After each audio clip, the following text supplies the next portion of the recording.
I'm going to ask you again because I want to be clear. What is the God you believe in? I think that the claim that Christ is the embodiment of the prophet and the laws, I think that's true. Okay. Yeah. So, That's complicated. It's very, very complicated. But I think it's true. so you believe that Jesus was God? God? Yeah. I think if you understand what that means, that it's indisputable. So yeah, Jordan Peterson just claimed that Jesus is God, and if that wasn't shocking enough, he followed it up by saying, if you understand what that means, it's indisputable. All right, what does Jordan mean by this, and why does it matter? In this video, we're going to break down his statement piece by piece because, let's face it, Jordan Peterson is not the easiest guy to follow. His train of thought kind of complex at times, but by the end of this video, you're going to see why this moment could be a significant step in his spiritual journey and why it's actually worth paying attention to. So let's dive in. First, let me give you a little bit of the context because trust me, this is a ride. So the clip that we played at the beginning came in the middle of a fascinating conversation on the YouTube channel, The Diary of a CEO, almost 10 million subscribers, run by Stephen Bartlett, about modern society's existential crisis. So toward the end of this interview, Stephen threw Peterson a curveball. He said, what kind of God do you believe in? A man in the sky, something else? And this is where things got super interesting. All right. So instead of denying that God is a man in the sky, Peterson actually leaned into it. He argued that the human brain, the most complex thing that we know, might just be the best model for understanding reality. It's a classic Peterson move: take a question, turn it into like an intellectual odyssey, and then somehow link it to everything from psychology to the downfall of postmodernism. And if you're wondering why he's so anti-postmodernism, it's because it rejects the idea of a unifying story, something Peterson believes is absolutely vital for keeping societies from descending into chaos. More on that later. So that's where we were when Peterson dropped his bombshell about Jesus being God. But now that you're caught up on the context, let's break down his claim piece by piece. In a simple way that I can understand, do you believe in a man in the sky God? Do you believe in it's a Well, force? that's not as primitive a conceptualization as the atheists would have you believe. What is it you believe? Well, there isn't anything more complex in the known universe than a human brain. Mm-hmm.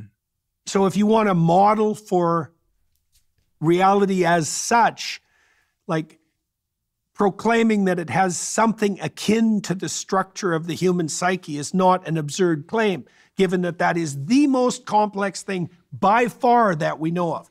By far. All right, so here Peterson is doing something super surprising, right? He's leaning in to what atheists often mock as like the sky daddy caricature of God, but instead of dismissing it, he flips the script and argues that it's not as dumb as it sounds. So why is that? Well, he says the human brain, the most complex thing in the known universe, is a pretty good model for understanding reality. If our brains are this intricate, Peterson suggests, then maybe the idea of God resembling human qualities isn't so absurd after all. But here's where things get tricky, all right? By emphasizing complexity, Peterson seems to be implying that a complex universe requires an equally complex explanation.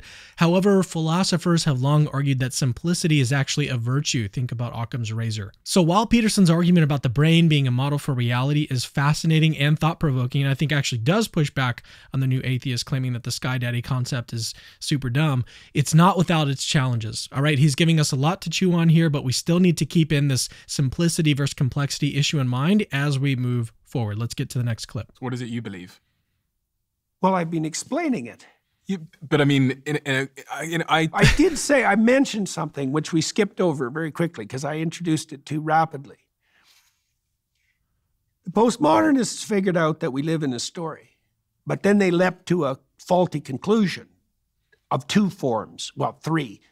There's no uniting story. That was one of their conclusions. In fact, the definition of postmodernism is skepticism of meta-narratives. There's no uniting story. It's like, well, that's a stupid theory because there's no union. So what? There's just diversity. Well, we worship diversity now in this utterly foolish manner. There's no difference between diversity and war. Without a uniting narrative, there's nothing but war. So, no, that's not going to work. Wrong. So here, Peterson takes aim at postmodernism, and if you've ever heard Peterson before, you know that he loves to take aim at postmodernism, but this actually ties directly in with his claim that Jesus is God.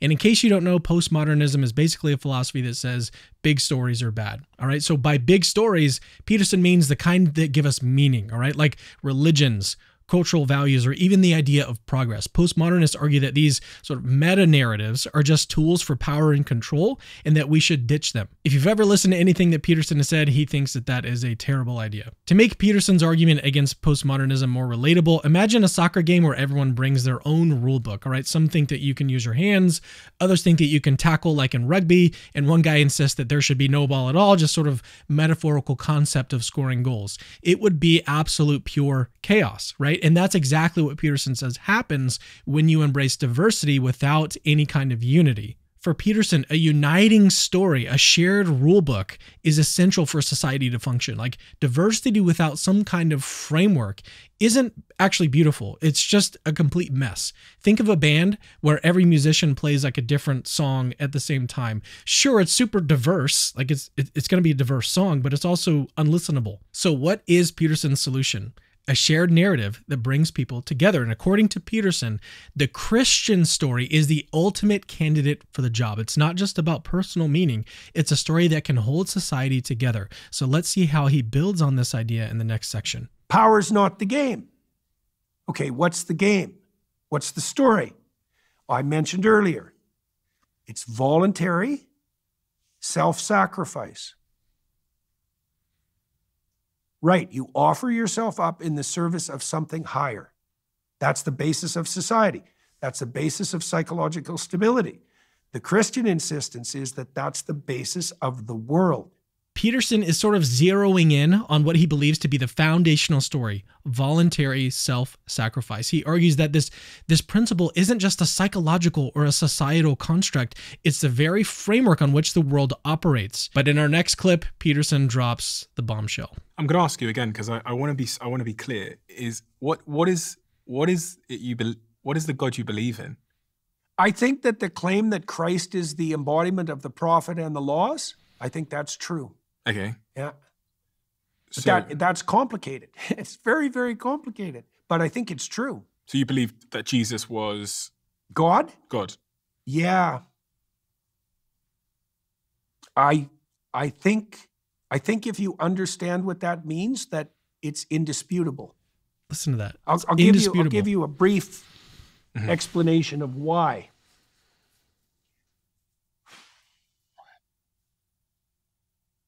Christ takes the sins of the world onto himself. So that means all the problems that there are his problems. Right. Okay, so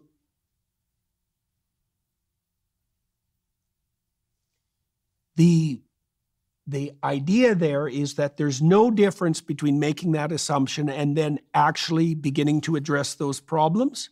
And there's no difference between that which best addresses the problems of mankind and the divine. Those are the same thing. I want to break this down. And I can't see how that can be otherwise, because the contrary hypothesis would be that you would adapt best to your life by avoiding things that are difficult and terrifying. And no one believes that. And so the pattern of the passion, this is the voluntary self-sacrifice issue taken to its extreme. The pattern of the passion is the decision to voluntarily confront and welcome anything that happens to you, no matter what it is.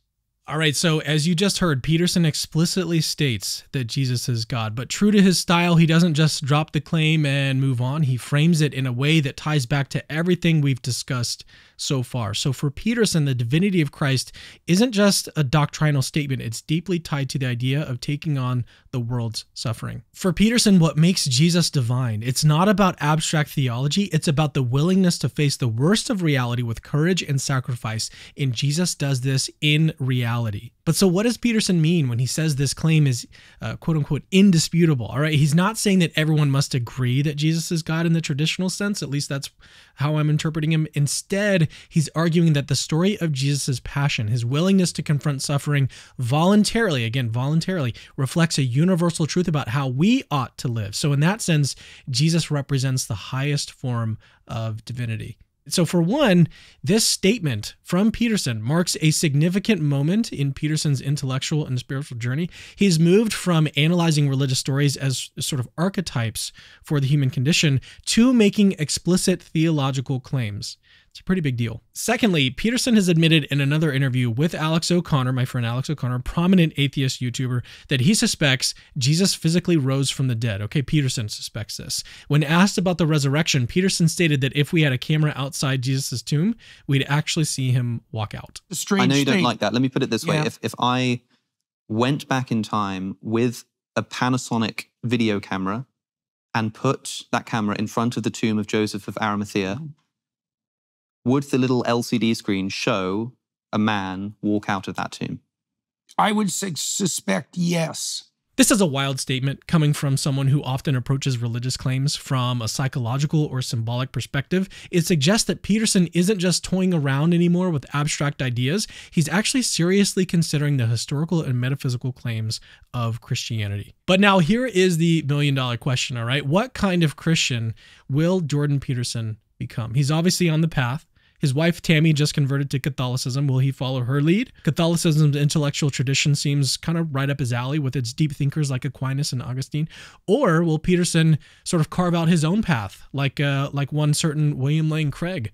As we leave you with this image of Peterson attending Mass, we're reminded that faith is not a destination. It's actually an adventure. So what do you think? Where will Peterson's journey take him next?